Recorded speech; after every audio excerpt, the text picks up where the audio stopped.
Dipersembahkan oleh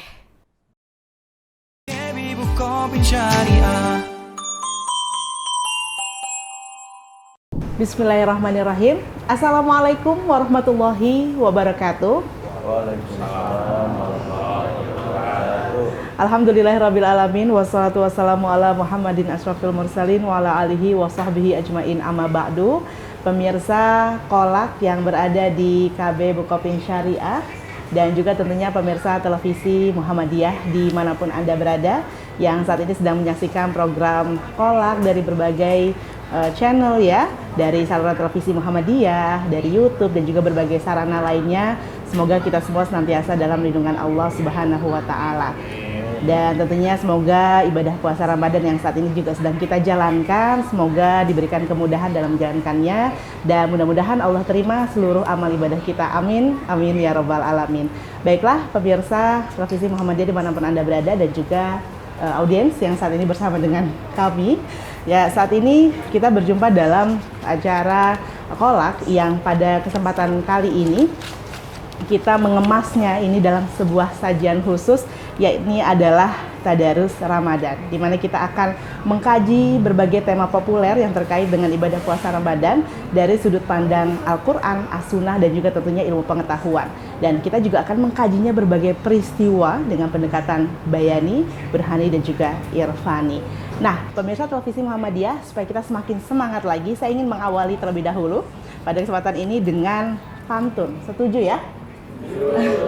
Supaya semangat, nggak lemes-lemes ini. Biasanya kalau kita bicara bulan Ramadan identik dengan orang-orang yang lemas gitu ya, karena sudah berpuasa selama 1 hari. Ini supaya semangat, saya ingin membukanya terlebih dahulu dengan pantun. Bunga seruni kuning keemasan, cakep, bakar mereka di taman kota. cakep, Jumpa lagi Tadarus Ramadan untuk menambah wawasan agama. cakep. Pemirsa ada yang sudah menyiapkan pantun juga, barangkali nanti bisa di-share bersama dengan kami.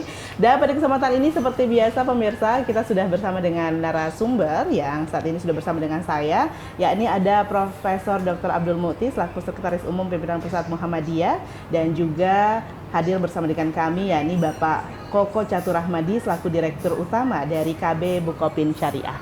Assalamualaikum warahmatullahi wabarakatuh. Waalaikumsalam warahmatullahi wabarakatuh. Kalau tadi saya sudah menyapa pemirsa dan juga audiens dengan pantun yang semangat, ini kedua narasumber juga semangat kan ya?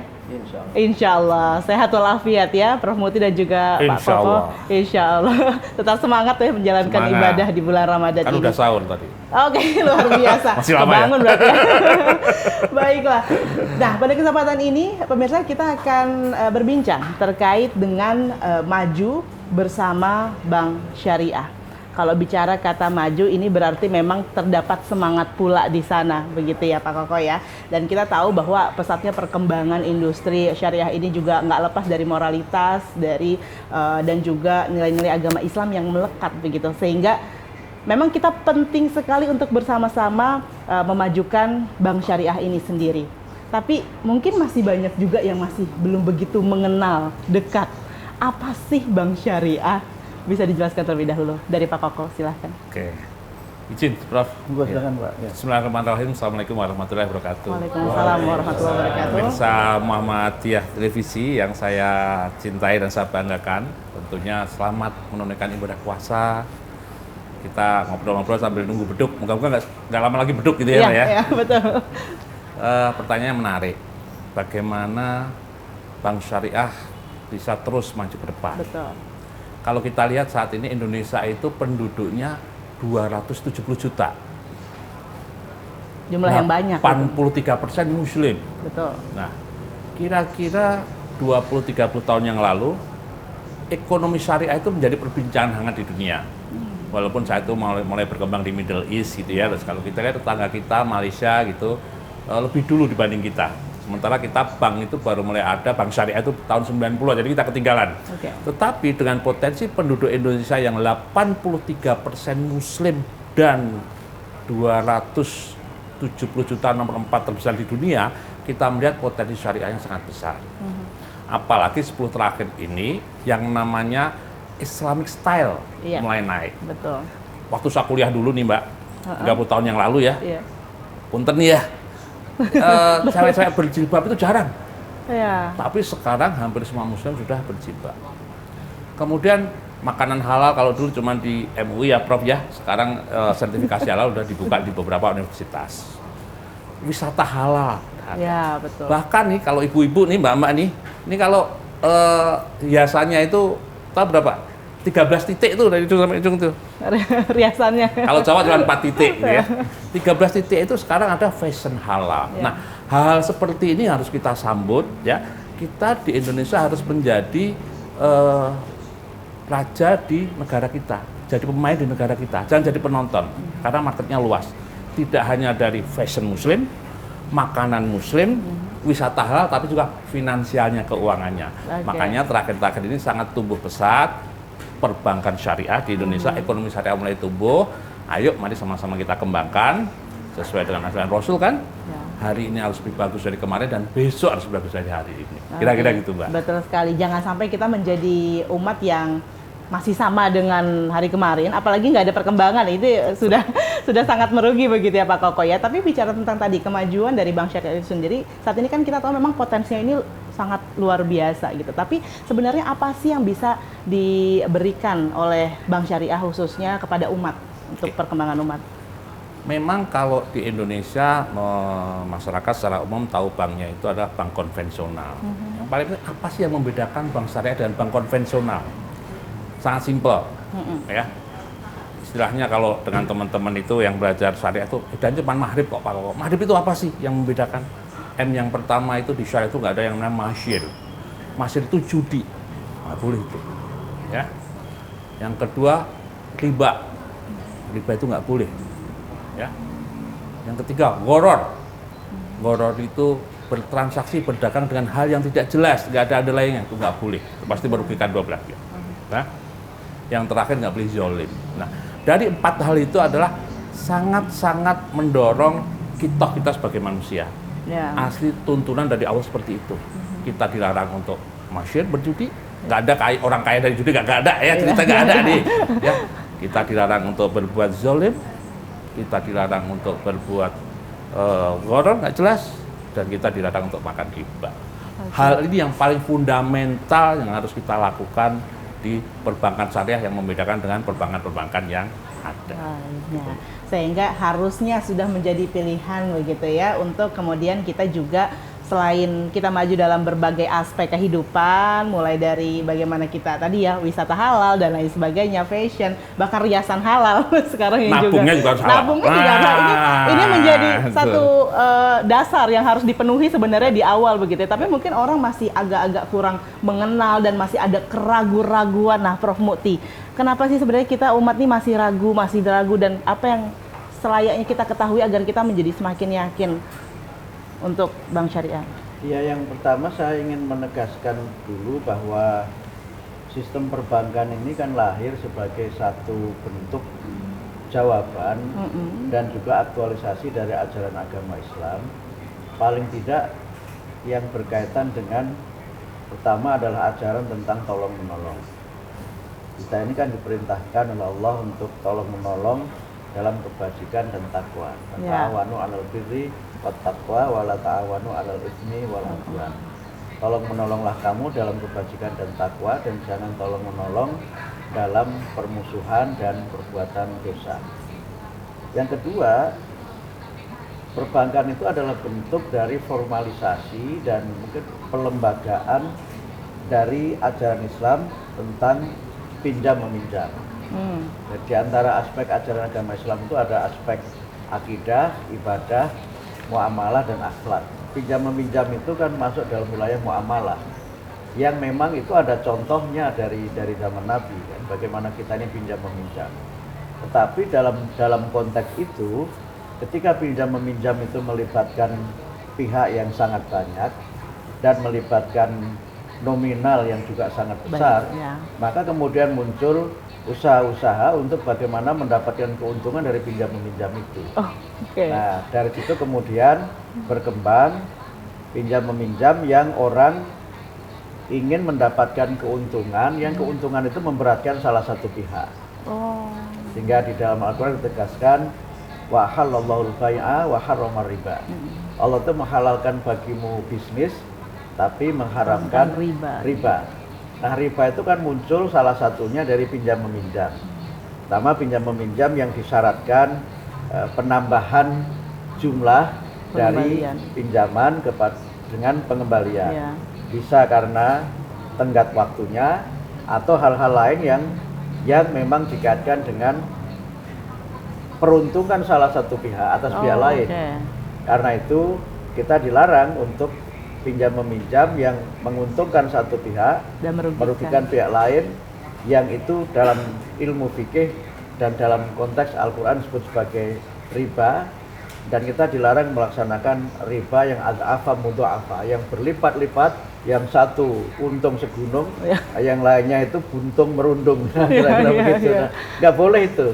Nah, karena itu maka muncul kemudian pikiran-pikiran dari para ulama, para ahli ekonomi Islam untuk bagaimana ada pinjam meminjam yang menggunakan sistem modern, sistem perbankan yang tadi Pak Direktur Utama menyebutkan tidak boleh ada unsur ribanya di situ. Ya.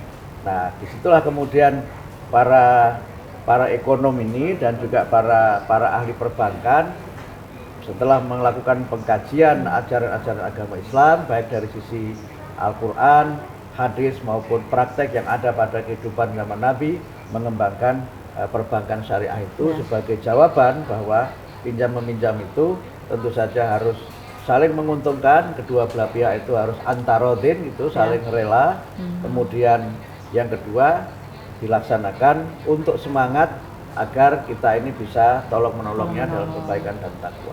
Betul sekali, jangan sampai tadi benar ya, kemudian merugikan salah satu pihak, tiba-tiba ada bilangan-bilangan yang kesannya surprise gitu loh Pak Direktur ya. Yang ini sangat-sangat dihindari jika kita berada di bank syariah, sebenarnya seperti itu. Baiklah pemirsa, kita masih akan lanjutkan lagi bincang-bincang ini maju bersama dengan bank syariah. Untuk itu tetaplah bersama dengan kami.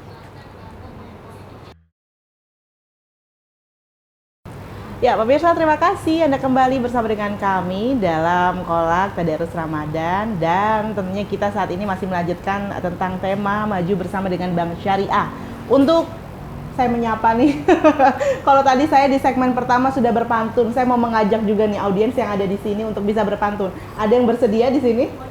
Baik, boleh mohon untuk berdiri. Terima kasih atas waktunya Ibu. Mohon izin Prof Muti, Pak Dirut, Pak Koko. Saya ada pantun supaya bisa lebih semangat lagi. Baik. Nanti semuanya kompak bilang cakep ya. Baik. Masjid Nabawi sangatlah indah. Cakep. Ibadah umroh sangat dirindukan. Cakep. Bulan Ramadan penuh berkah. Waktunya kita saling mendoakan. Cakep. Terima kasih. Masya Allah, luar biasa. Boleh berikan tepuk tangannya dulu. Ini keren banget, terima kasih sudah berbagi pantun bersama dengan kami. Di sini pemirsa saya yakin juga nih ya Prof Muti dan juga Pak Koko, ini pemirsa juga udah saya kepengen banget ikutan bisa mantun gitu ya. Boleh disiapin aja, mungkin nanti ada kesempatan bisa bersama dengan kami pemirsa. Baik, kita lanjutkan tentang tema hari ini, yaitu adalah maju bersama dengan Bank Syariah. Kalau tadi sudah dikenalkan tentang seperti apa sih Bank Syariah, kemudian apa bedanya dengan bank konvensional begitu ya. Tapi terkait dengan tema maju bersama Bank Syariah, ini apa yang bisa diperankan oleh Bank Syariah untuk kemajuan umat? Oke, jadi gini pertanyaan buat saya kan? Betul, betul Pak Koko. Biar para pemirsa TV Muhammadiyah sedikit memahamin kami, Bank Syariah itu seperti apa sih? Yang sudah tahu bank konvensional lupain dulu deh, kita cerita Bank Syariah dulu. Ya. Yang pertama yang membedakan adalah akadnya, niat ketika datang ke bank nasabah itu mau apa. Di Bank Syariah itu simple kok, ya. Untuk bertransaksi, tadi Prof Putri sudah menyinggung di awal ya, kalau orang perlu dana, kalau orang butuh, kalau konvensional kredit ya, kalau syariah pembiayaan itu seperti apa gitu ya, akadnya yang beda, tidak ada izin pembiayaan bunga kita sebutnya, libat kagak ada. Yang ada apa? Yang ada yang pertama adalah jual beli, kita saling jual beli gitu ya. Ada handphone harganya 5 juta, saya mau beli tapi nggak punya duit. Ya udah, saya datang ke bank, saya beli handphonenya 5 juta, banknya udah beli duluan handphone itu. Sama bank dihargain 6 juta. Jadi untungnya bank 1 juta. Itu yang dinamakan margin, itu jual beli. Simpel itu. Pak, mau saya bayar setahun, ya udah tiap bulan 500.000. Selesai, selesai. Nggak ada bunga. Oke. Itu namanya jual beli. Yang kedua ada namanya bagi hasil. Bagi hasil. Ada mobil buat usaha, nggak usah mobil, nanti mobil yang contoh berikutnya, sawah. Sawah, mau usaha, modal kerja, mau beli bibit, nggak punya duit, datang ke bank, beli bibit ya. Nanti kalau paling kita bagi hasil. Bagi hasilnya gimana? 50-50. Dijual, ada untungnya, 50 buat bank, 50 buat nasabah. Makanya istilah nisbah bagi hasil itu seperti itu. Baik. Bagi hasil, simpel kan? Kemudian kalau bukan sawah kan miliknya nasabah ya. Sekarang kalau mobil, nah itu contoh mobil, musyarakah, sewa, nyewa. Mobilnya miliknya bank, disewa sama nasabahnya, pakai buat apa? Buat kerja, nggak silih duit, bayar sewa ke saya, ijaroh sewa, nggak ada bunga di sana. Oke. Ya? Dan semua nilai seperti nilai sewanya ini sudah disetujui di awal. Disetujui di awal dan bisa kita sepakati bersama antara bank dengan nasabahnya. Ini yang membedakan antara syariah dan konvensional. Jadi makanya nggak ada riba. Suatu hari mobilnya mogok, kempes, nggak ada setoran. Datang nggak ada setoran, bener nggak ada setoran, jujur ya, harus jujur ya. Bener, ya sudah, nggak usah bayar sewa dulu untuk hari ini. Berarti istilahnya tidak zolim. Bisa aja perjanjiannya besok didobelin besok ya, boleh. Itu Pak perjanjian di awal gimana dulu perjanjiannya, ya. Tuh. Jadi nggak ada riba, harus adil dan nggak boleh goror. Gorornya apa? Mobil ya, bener ya, buat beli mobil ya. Atau handphone ya, ini beli handphone ya, harus buat beli handphone, jangan buat beli yang lain. Nah itu harus ya. Disebabkan di syariat itu ada istilah underlying-nya harus jelas, barangnya harus jelas. Ini yang membedakan kita sama konvensional. Sehingga transaksi yang sifatnya misalkan tidak jelas, apa yang keren sekarang itu misalkan jual beli falas yang nanti untungnya setahun lagi, ya itu nggak akan kejadian di syariah, karena itu bagian dari gharar. Judi apa misalnya jual beli mata uang asing, kan ada unsur judinya di sana, itu tidak diperbolehkan di falas. Sehingga apa? Artinya yang tadi Prof sampaikan, melindungi semua pihak, nasabah yang dilindungi, banknya juga dilindungi, sehingga keadilannya tercapai. Dan kembali, kenapa harus maju bersama? Karena itu tadi, sebenarnya ini bagian dari tuntunan agama kita yang sudah dicontohkan oleh Nabi besar kita Muhammad Rasulullah SAW. Jadi kita harus mengikuti tuntunan tersebut, bagian dari ibadah muamalah kita. Oke, berarti sebenarnya untuk di Bank Syariah sendiri ini punya program khusus nggak sih untuk para pelaku usaha, supaya pelaku usaha tuh nggak kebingungan juga untuk bekerja sama dengan Bank Syariah misalnya? Kami di Bank Syariah sangat terbuka sekali ya untuk bekerja sama dengan para pengusaha. Ada pepatah mengatakan tak kenal maka tak sayang. Nah, kenal dulu bahasa belum, jangan takut dulu. Ada bismillah udah ketakutan. Wah nanti suruh ini. Dan yang kedua, yang menggarisbawahi yang disampaikan Prof Muti tadi, ini adalah muamalah. Muamalah itu adalah urusan manusia dengan manusia. Tidak ada hubungannya sama suku, agama, ras, nggak ada hubungannya. Rasul boleh, kalian boleh berdagang dengan Yahudi, dengan Nasrani, boleh. Asal nggak boleh bohong, kan kayak gitu kan. Jadi itu yang jadi tuntutan, betapa ekonomi syariah benar-benar rahmatan lil alamin untuk kemaslahatan manusia semua. Oke, jadi kalau semuanya sudah ada di awal, angkanya sudah ada di awal. Tapi mungkin di sini juga pemirsa masih bertanya-tanya, kalau semuanya sudah serba diketahui, ini bagaimana bisa maju? Nggak ada tiba-tiba keuntungan besar dan lain sebagainya. Ini bagaimana kalau dalam sistem syariah? Keuntungan besar di depan pasti bisa diperhitungkan, karena sebenarnya mengubah antara margin bagi hasil itu adalah matematika sederhana. Matematika sederhana. Pokoknya itu. Jadi nggak usah khawatir kalau berbikin bersyariah jadi nggak untung, nggak pasti untung. Ya. Nggak ada cerita usaha nggak untung, nggak ada cerita. Nggak ada ya. Yang penting berjalan dulu. Nanti kita menemukan keberkahannya di sana begitu dan ya. Sesuai dengan jangan takut. Syariah jangan agama kita. Itu poinnya. Ya. Betul sekali. Nah, kalau tadi sudah dijelaskan pemirsa, ini jangan sampai takut dulu. Ini kadang-kadang orang sebenarnya belum tahu, belum kenal, tapi udah takut duluan. Sebenarnya seperti itu ya. Padahal Bank Syariah di sini hadir ataupun ekonomi syariah hadir untuk bisa membantu kita menjadi melakukan apa-apa ini serba lebih baik sebenarnya. Dan tadi seperti yang disampaikan oleh Pak Muti sendiri, ini keren banget sih, bahwa jangan sampai ada orang yang merasa terzolimi hanya bagi satu pihak saja atau untung besar satu pihak aja dan lain sebagainya. Nah, Prof Muti bisa menambahkan bagaimana kemudian kita ini harus segera beralih nih untuk ke ekonomi syariah. Kira-kira apa sih yang akan terjadi kalau umat muslim sendiri tidak yakin atau tidak beralih segera dalam ekonomi syariah? Ya, tadi Pak Koko menyampaikan bahwa kita ini kan dari waktu ke waktu harus lebih baik. Betul. lebih baik itu tidak hanya dari sisi yang bersifat ekonomi atau yang bersifat duniawi, tapi juga harus lebih baik yang bersifat ukhrawi atau yang bersifat rohani. Ya, muamalah itu tidak hanya berkaitan dengan murni urusan gaining profit, ya, mendapatkan keuntungan saja.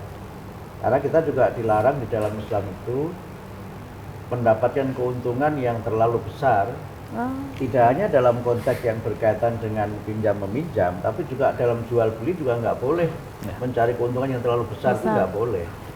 Jadi kan ada orang misalnya tadi ya Pak Koko menyebutkan ini kayaknya harga beras ini bakal naik ini karena menjelang hari raya.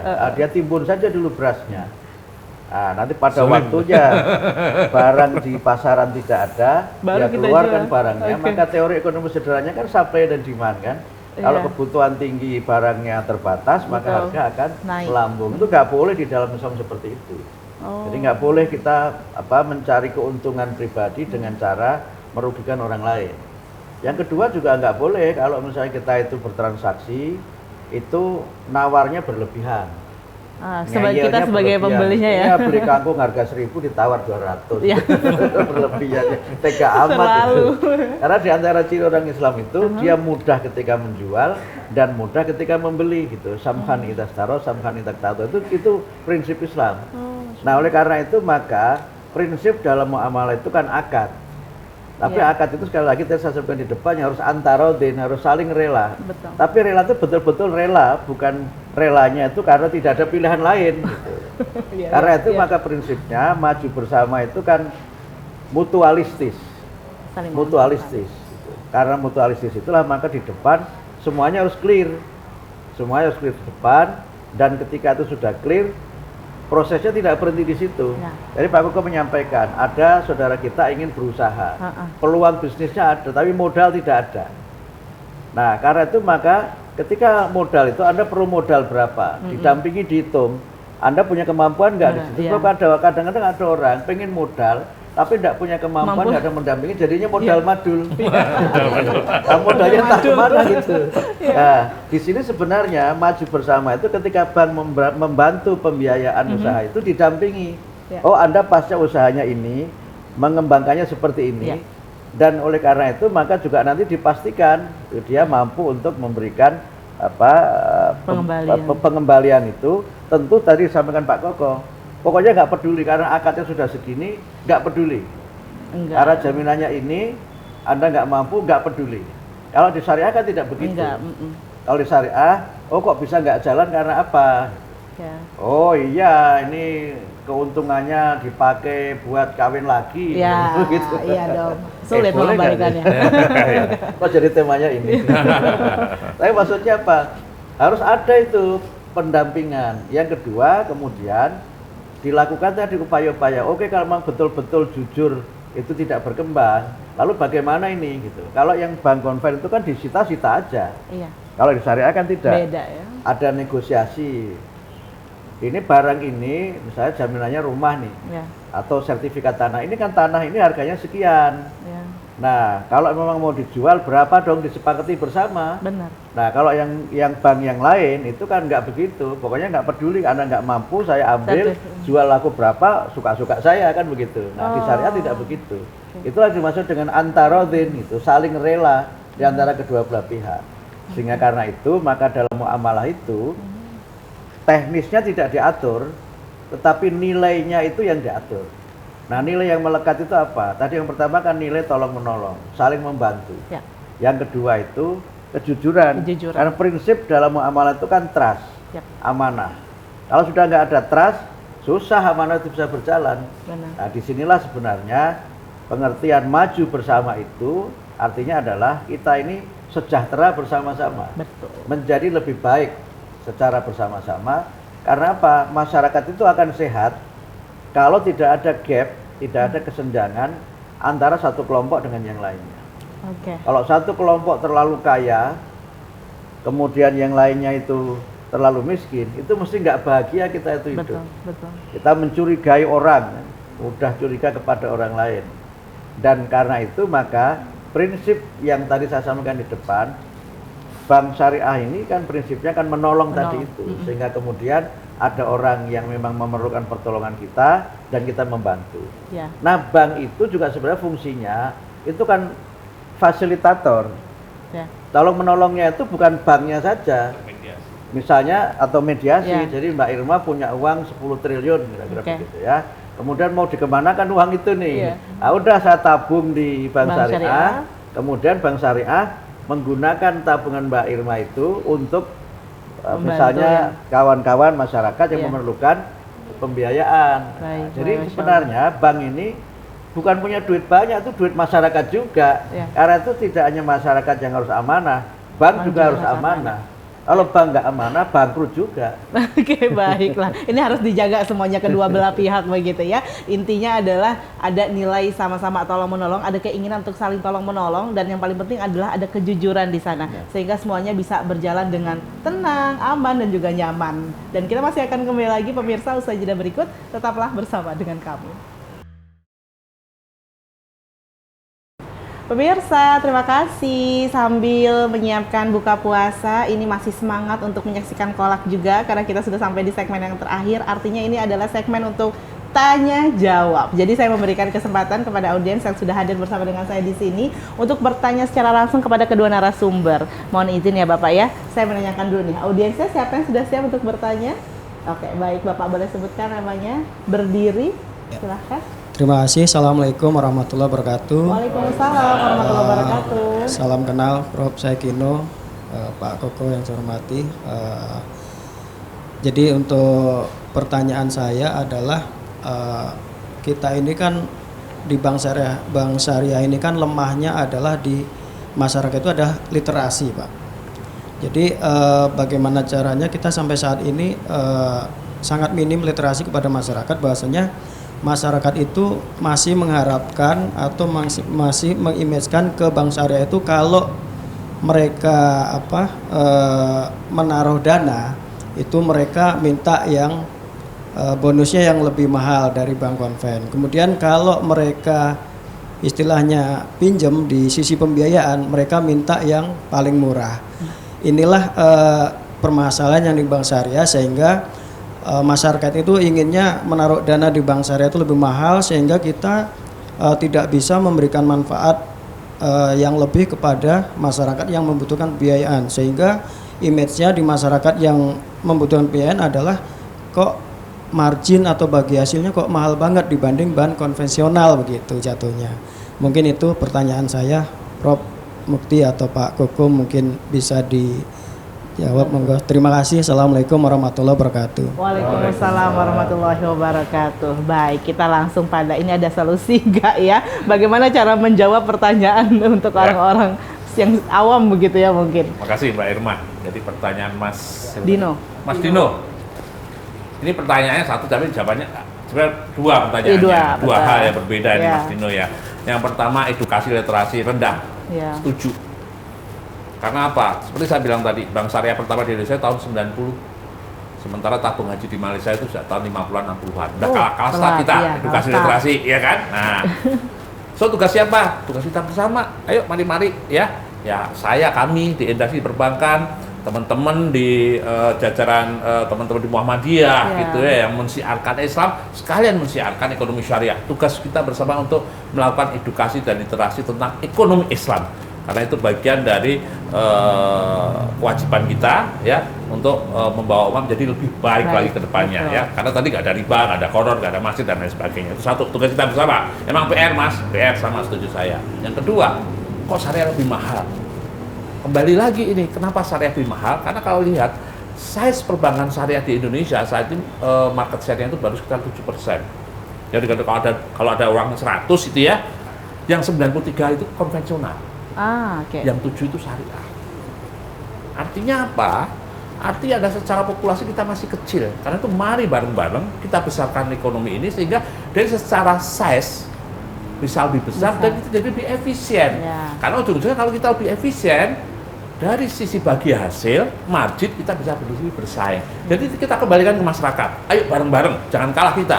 Ya, 270 juta penduduk Indonesia dan 83% Muslim, masa iya sih market share 7%? Kalau market share kita sudah bisa 20%, 25%, 30%, insya Allah kita bisa bersaing dengan sangat kompetitif, baik dari sisi efisiensi, dari sisi sumber daya manusia, dari sisi produk-produknya, ujung-ujungnya nanti ke sisi margin bagi hasilnya, sehingga bisa lebih kompetitif.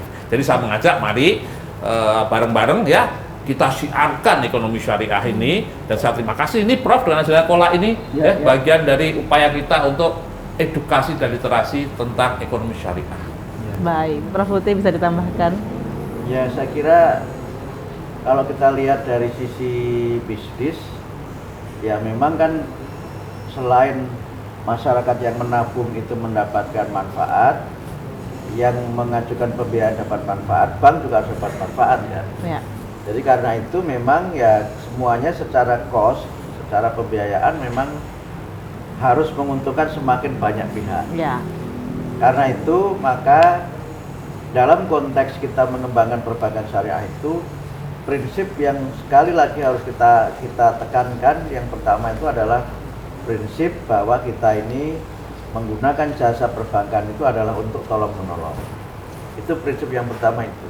Dan nilai ini harus tetap melekat, sebab kalau nanti orang itu menabung niatnya itu untuk cari untung, bukan untuk tolong menolong, akhirnya seperti disebutkan oleh Mas Dino tadi itu, sehingga kalau nabung di syariah, kalau pinjam di bank yang lain, nah, itu kan niatnya bukan untuk tolong menolong, itu niatnya memang bisnis, tapi yang memutar uangnya itu orang lain.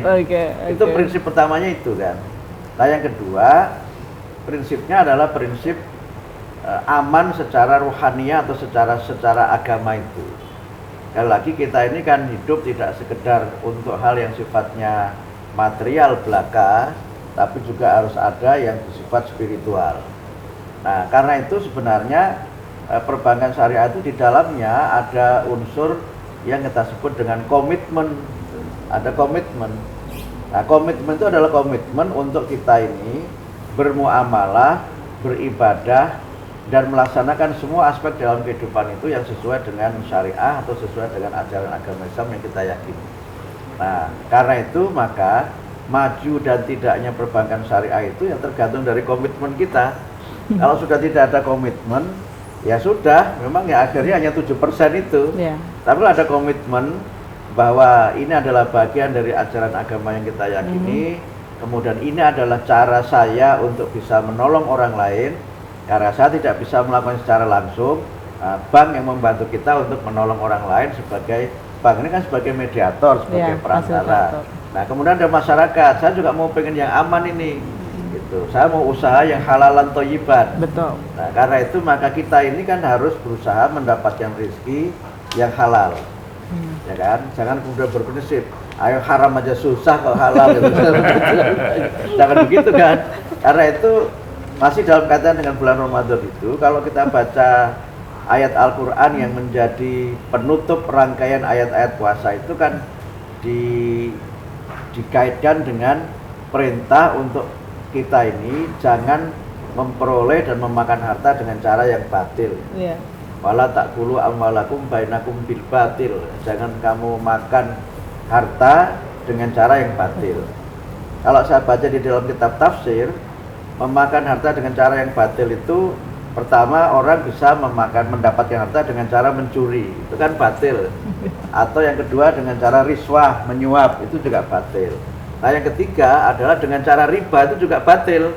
Nah karena itu maka kalau kita ini komitmen untuk harta kita peroleh adalah harta yang halal, yang kita peroleh dengan cara yang benar, bukan dengan cara yang batil, ya tentu saja bank syariah ini adalah salah satu pilihan untuk kita ini bisa tolong menolong dengan cara yang baik, dengan tetap berkomitmen tadi. Karena itu kuncinya adalah komitmen. Kalau nggak ada komitmen ya sudah, bang ini hanya akan jadi 7% terus dari sekian dunia industri perbankan itu. Baik. Sudah, semoga terjawab ya. Yang penting adalah komitmen, bagaimana kita bisa bersama-sama. Jadi bukan hanya Bank Syariah saja yang kemudian ingin bisa maju bersama dengan kita semua, khususnya umat muslim di Indonesia, tapi kita juga memiliki komitmen tadi yang disampaikan oleh Prof Muti. Baik, ada satu lagi kesempatan yang ingin bertanya? Nambahin sedikit boleh yang komitmen tadi? boleh. Toh komitmen itu istiqomah kok ya. Istiqomah itu. Jadi yang namanya istiqomah itu pasti berat. Kalau ringan mah istirahat. Ya, istirahat juga berat Pak kalau cuma sebentar. Lama-lama ya istirahat terus. Baik, silahkan ada yang ingin bertanya. Yang saya hormati Prof. Mukti dan Pak Koko, yang akan saya tanyakan tadi yang sudah disampaikan sama Pak Koko bahwa bank itu sebagai intermediari, sebagai pihak penghimpun dan penyalur kepada masyarakat. Namun pada kenyataan di lapangannya banyak masyarakat yang masih menanyakan kalau di syariah ini kan pembiayaannya itu tersegmentasi dan yang tadi Bapak Koko sebutkan juga tidak ada unsur maghrib dan Pak Prof. Mukti juga menyampaikan halal toiban. Bagaimana menyikapi pertanyaan nasabah yang menanyakan pembiayaan itu untuk mohon maaf seperti klub malam atau hotel-hotel yang tidak syariah seperti itu. Terima kasih atas waktunya. Mohon maaf, dengan siapa? Dengan Arumi, Bu. Arumi, baik. Terima kasih Mbak Izin, Arumi. Bapak. Nah, Oke, makasih Mbak Arumi. Nah, ini kembali bagian dari edukasi literasi. Nah, jadi teman-teman semua, para pemirsa Muhammadiyah TV, salah satu lagi beda itu banyak bank syariah. Yang maghrib tadi intinya doang. Bedanya bank syariah sama konvensional. Di bank syariah itu ada yang namanya DPS, Dewan Pengawas Syariah. Dewan Pengawas Syariah ini dinaungi oleh yang namanya DSN MUI, Dewan Syariah Nasional Majelis Ulama Indonesia. Salah satu anggotanya mungkin Prof. Mukti ini, ya. Jadi itu siap kiai-kiai yang memastikan bahwa setiap industri keuangan syariah yang berjalan di Indonesia, baik itu bank, asuransi, multifinance, yang syariah itu pasti sudah lolos uji, lolos layak. oke. Semua produk-produk Ya. syariah, oke. Sudah dapat fatwanya dari DSN-nya. Status DSN di bank syariah itu sama dengan komisaris pengawas. Jadi pengurus bank syariah itu ada direktur, direksi, ada komisaris, ada bedanya lagi itu kalau konven ya, karena ditambahin DPS, Dewan Pengawas Syariah. Itu yang memastikan bahwa semua layanan dan servis di perbankan syariah ada sudah sesuai dengan norma-norma kesyariahan dan prinsip-prinsip syariah.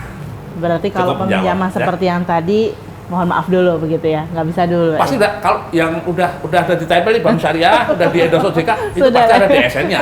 Kalau enggak berarti bank lihat itu Hati-hati kira-kira ya. gitu. Pasti ada DSN-nya. Oke, baik. Prof. Mukti silakan. Tadi kan saya baca di awal itu ta'awanu 'alal birri wat taqwa wala ta'awanu 'alal itsmi wal 'udwan. Jadi jangan tolong menolong dalam dosa dan permusuhan. Nah, buka klub malam itu Kita nolongin siapa tuh? Tapi jangan dibilang ini kan klub malam yang syariah. Iya. Iya.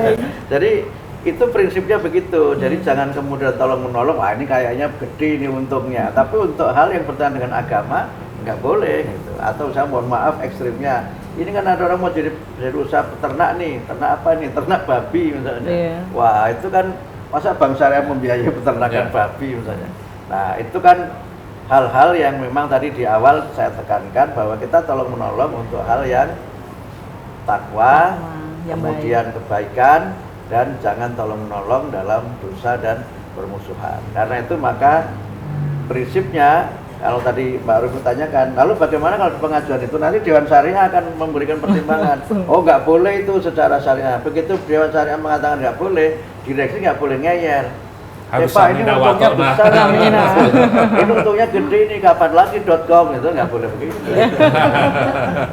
Baik. Jadi intinya adalah bagaimana kemudian nilai kebermanfaatannya itu menjadi penting, tapi lagi-lagi yang namanya manfaat itu kan identik dengan kebaikan, begitu ya. Jadi kalau nanti di sana ada nilai-nilai keburukan, ya insya Allah lah ya, tetap bertugas dengan amanah dan istiqomah, bener ya Pak ya?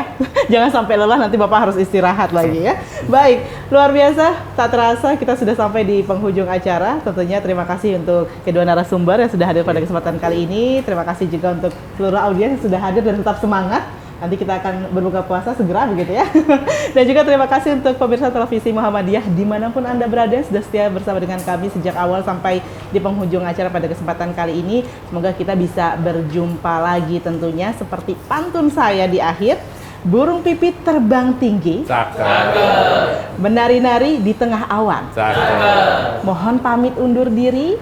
Jumpa lagi di lain kesempatan. Wassalamualaikum warahmatullahi wabarakatuh. Waalaikumsalam warahmatullahi wabarakatuh.